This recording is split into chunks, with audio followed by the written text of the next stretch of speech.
In this video, I am going to discuss radii of various orbits of hydrogen atom by using Bohr's atomic model.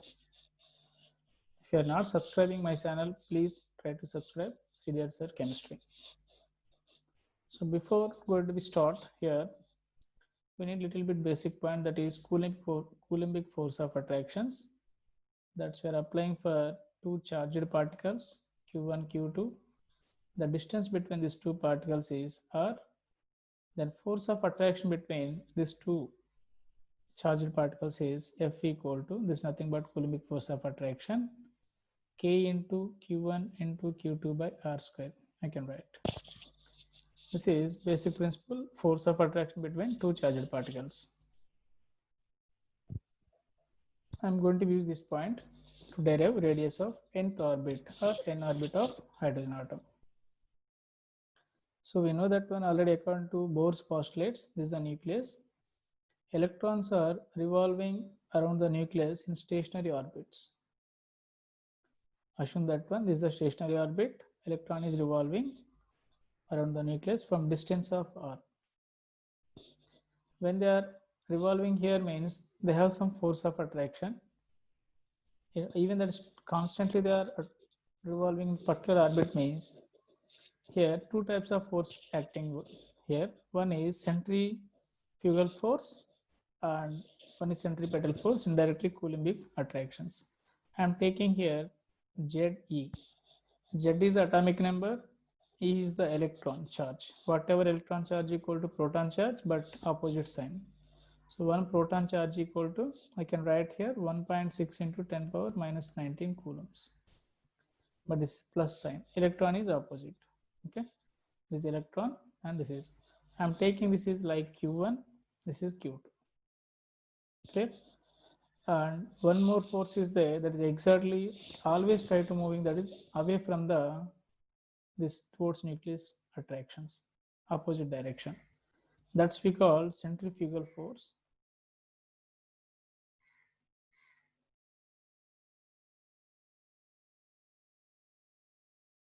That's nothing but mv square by r. M is the mass of electron, v is the velocity of the electron, r is the radius of the this one Bohr. Okay, which is the radius between nucleus and the charge. So this working opposite to the nuclear attraction, that's why I can take minus sign here. Please keep in mind. Now whenever these two forces of attractions equal, then only electron can revolve constantly in that stationary orbit. If even towards attraction between electron and nucleus is more, then electron is going to be fall down here. Or which is centrifugal force is more than this Coulombic force of attractions, then electron move away from the attraction. So these two not happen. That is the reason electron revolving constantly in the particular orbit. Okay. So this is the main point of Bohr's model. So we can see here, I'm going to be equal. These are Q1, Q2 I'm taking. So which is force of attraction according to Coulombic's law. I can write here F equal to Q1 is the Z into E into Q2 is the charge of electron, that is negative charge, by R square into K. K is the constant. Understood? Now we can write here, this is minus charge, K into minus K will get Z E square by R square, nothing but F. So here this is, you can assume this is F1, this which is going outside force is F2. They should be equal to each other. Then only electron can revolve here properly. So I'm going to be equation 1 equal to 2, means force of 1 equal to 2 I'm writing. Force 1 equal to minus kz e square by r square.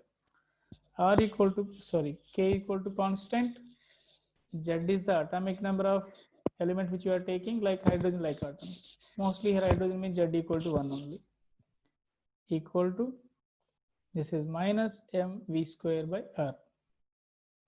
So r square and r will be cancelled, and minus also will be cancelled. So what is the remainder here? You can write kz e square by r equal to mv square. Understood? According to Bohr's model, angular momentum of electron in particular orbit, okay, mvr equal to nh by 2 pi. Then v equal to, I can write here, nh by 2 pi into mr. Now we can take square, you can do sir both sides. V square equal to n square h square by square, just I am doing both sides square, 4 pi square m square r square. Clear? Now we can substitute in place of v square this value. This is from angular momentum of Bohr's orbit. Now kz e square by r equal to m into v square, nothing but n square h square by 4 pi square m square r square. Clear? So r and r square will be cancelled, m and m square which is going to be cancelled. After rearranging, r equal to will get, so you can rearrange this one, r equal to n square h square by 4 pi square m k z e square. This is the orbit radius formula according to Bohr's atomic theory. This I can take for nth orbit, because nth shell I am going to be calculate. You make and write Rn equal to, this is Rn, nth orbit. In this case, variables, if you observe that one, variables is, what is the variables here and which is the constants, you make and find out. Here you can find out very clearly, n square is the variable, that is a shell number, and z also variable, that is atomic number. Remaining all are constant. Remaining all are constants. So I can write Rn equal to h square by 4 pi square m k e square into n square by z. By substituting all these values, we'll get one constant value, that is, so h square value, you know that one very clearly, that is the Planck's constant. Planck's constant you make and use in CZ system or MK system. I'm going to be take here in MK system. So that is 6.626 into 10 power minus 34 joules square divided by 4 into 3.14 whole square into mass of electron, you can write in terms of kg. That is nothing but 9 into 10 power minus 31 kg, and k value is the constant, that's you are writing 9 into 10 power 9. So 9 into 10 power 9, and charge of electron, you know very well, that is 1.6 into 10 power minus 19. 1.6 into 10 power minus 19 coulombs. This is square. By substituting all these values into, again we have that one, into n square by z. These are the constants. And substitute what you will get here, Rn equal to 5.29 into 10 power minus 11 meters into n square by z. So we can convert, generally radius we are expressing radius of atom, all these things, small particles, in terms of angstroms and nanometers and picometers. These are we are expressing. So I'm going to write here 0.529 into 10 power minus 12 into 10 power minus 12 into n square by z. So this part you can write, what can write? So 10 power minus 10, this is 10 power minus 10. We can write angstrom.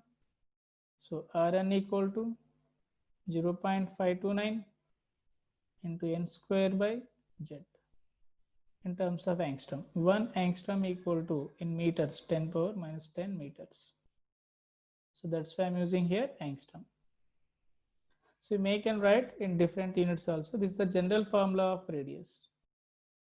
So what's the variables and what type of question they can ask, you can see. Very simple this is. If you're analyzing this pattern, any question let them give, we can do very easiest way.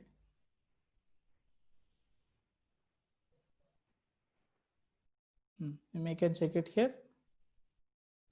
Mostly they're assuming Rn is the first shell, sorry, nth shell.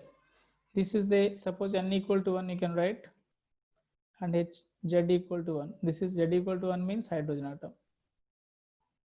So what we will get, n equal to 1 means in place of n I can write 1. So R1 equal to 0.529 angstroms into 1 square by 1 only, that's nothing but I can get 0.529 angstroms. This is the hydrogen atom first shell distance. What's the meaning? That is, this is the nucleus to first orbit from here to here. This is R1. That radius is that, meaning 0.529 angstroms. If second shell you are calculating, you may can substitute n value is 2 here. For the distance between nucleus to second orbit, just substitute n equal to 2, 0.529 into 2 square by 1, which you are getting value, that's the your answer, 0.529 into 4. This is the second orbit radius, R2, nothing but. So you can calculate like this for hydrogen like atoms also. So what type of question they may can expect from you here, this formula? Maybe they can give Z equal to 2, that's nothing but helium atom. And for helium atom also you can calculate R1, R2, R3 like that. For lithium atom also you can calculate, lithium ion also you can calculate R1, R2, R3. These formulas, all these things applicable for only one electron system. One electron system. Understood? So one electron system means that should be contain only one electron, nothing but hydrogen, helium plus, lithium 2 plus, beryllium 3 plus. You may can take all these things. These are hydrogen like atoms. So we can try one previous question also here. So this is the one question, 2020 in JEE mains they given. I can try it. The radius of the second Bohr orbit in terms of the Bohr's radius A0. So Bohr's radius means R value, you know that formula very simply, 0.529 into n square by z. This is the formula in terms of angstroms. This is they are taking here A0. Bohr's radius is the A0 for first orbit. You may can take A0. So now Rn equal to what you can write? A0 into n square by z. Is it correct? So they're asking lithium 2 plus z value is 3, and second orbit means n equal to how much? 2. So I can substitute here R2 equal to A0 into 2 square n square, this is n square, in place of n square 2 square, by z equal to 3. So I can get here 4A0 by 3. Clear? Which option is matching? This is. So very simple these questions. Similarly, you may can try this question also. The radius of which of the following orbit is same as that of the first Bohr's orbit of hydrogen atom? You can try it. First Bohr's orbit hydrogen atom they're asking. First Bohr's orbit nothing but Rn equal to formula is 0.529 angstroms. This is the first Bohr orbit, which is R1, which is equaling exactly they're expecting from you. Clear? Then substitute Rn equal to 0.0529 into n square by z, which should be, this should be cancel each other, then only can equal this is. So which atom that's, you may can check it. Clear? So which atom is matching? You may can check it, you will get 450. Understood? So n equal to, where you are getting 4, z also should be 4.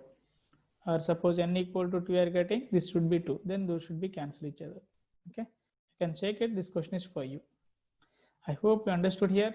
Thank you very much. Please try to subscribe.